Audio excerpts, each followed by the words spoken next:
Hey guys, today we're going to go through some stretches. So we've done the 10, 20 and 30 minute class. Now I'm going to show you some stretches that you can do after those sessions. So first we're going to do our upper body. So the first stretch I'd like you to do is take your right arm across your body and then pull in on your left elbow with your right arm.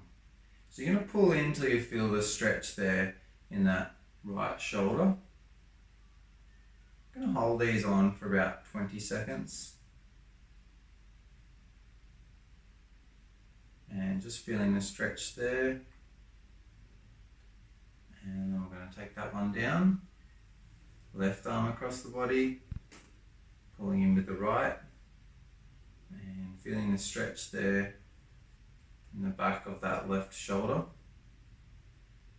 So this is a good one when you've done any sort of shoulder exercise, particularly rowing type movements or any sort of pulling type movement. Just stretching out through the back of the shoulder and the shoulder capsule.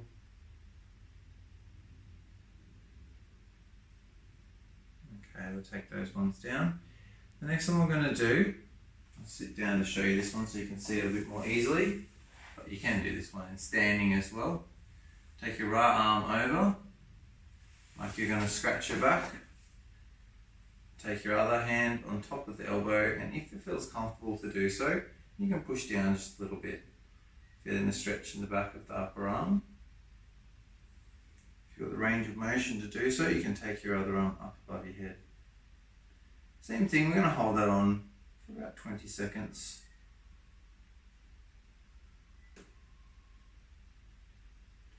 And coming down, take the left arm up, scratching your back, or like you were going to scratch your back. Take it to here. If that feels easy to do, come over the head. And just pulling down till you feel a light stretch in the back of the upper arm. So through here, this is our tricep muscles. And this is a particularly good one after any type of pushing movement. So the muscles in the back of the arm are particularly used in pushing movements. So after we've done like a wall push-up or a chest press, something of that nature, this is a good stretch to do. And taking it down. So the next one we're going to do is a chest stretch, taking the hands behind the back. Now you might only be able to get to here, or you might even be able to just have to put your hands on your bottom there. If you can, take your hands together behind you, and for an extra little level, you can bring the arms back. So you're just taking it back until you feel a stretch in the front of the chest here. And just holding that stretch on. Same thing, about 20 seconds, 20 to 30 seconds.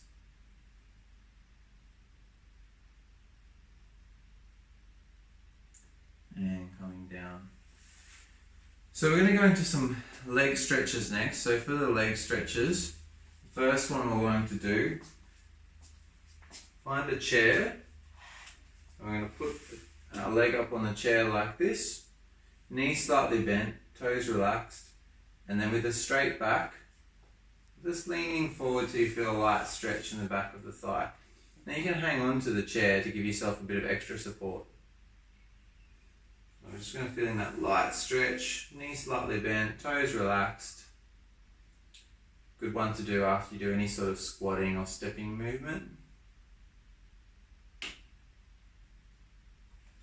We'll change legs, taking that leg down, taking the other leg up, knees slightly bent, toes relaxed, keeping your back straight and leaning forward.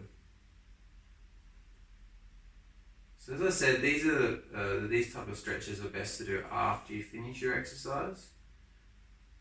We'll talk more about warm-ups in future videos, but the main thing with this one is we want to stretch the muscles out and hold it for about 20 to 30 seconds to allow the muscles to lengthen after we've been doing exercise. When we've been doing a lot of exercise, they tend to shorten a fair bit, so this is a really good way to just return those muscles to their resting length. So the next one we're going to do is our thigh stretch. So for this one, if we can grab our leg like this, you can do that. But for a lot of people, it's not possible. It's a bit hard to do. They haven't got the range of motion. So if you struggle with that movement, you can put your foot up on a chair. And if you're halfway between that position and that position, you can use a towel or a band of some kind to lift your leg up. So what we're going to do here,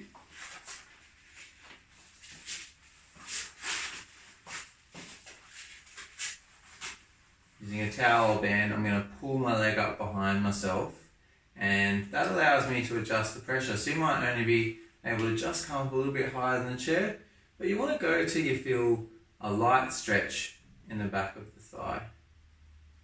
Sorry, in front of the thigh for this one. It's the same thing. We're going to hold that on for about 20 to 30 seconds. And then we're going to do the other side.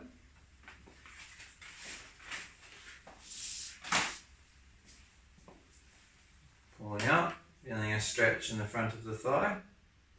To increase the stretch, you can push your hips a little bit further forward.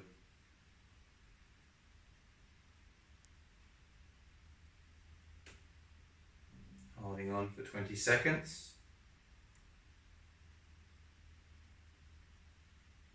Okay, and the last one we're going to do is our calf stretch. So for this one, what we're going to do is put one foot forward, one foot back. We're going to bend the front knee and keep the back knee straight, heel on the ground. Then we're going to lean forward, and we should feel a stretch in that back calf just here. And you may need to lean further forward to get that stretch. You may need to take a bit bigger step forward. I suggest holding a chair or a wall for this particular one. And then changing legs. Big step forward, back heel on the ground, leaning forward onto that front leg, feeling the stretch in the back calf muscle. Still keeping good posture throughout.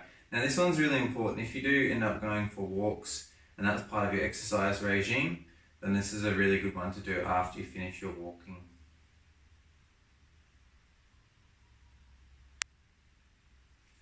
Okay, so there's some great basic stretches that you can do. As a general thing, you can just do all of those stretches after you finish exercise. And then I've mentioned a few specific ones that you can do after specific activities as well. So try those out at home and let us know how you go.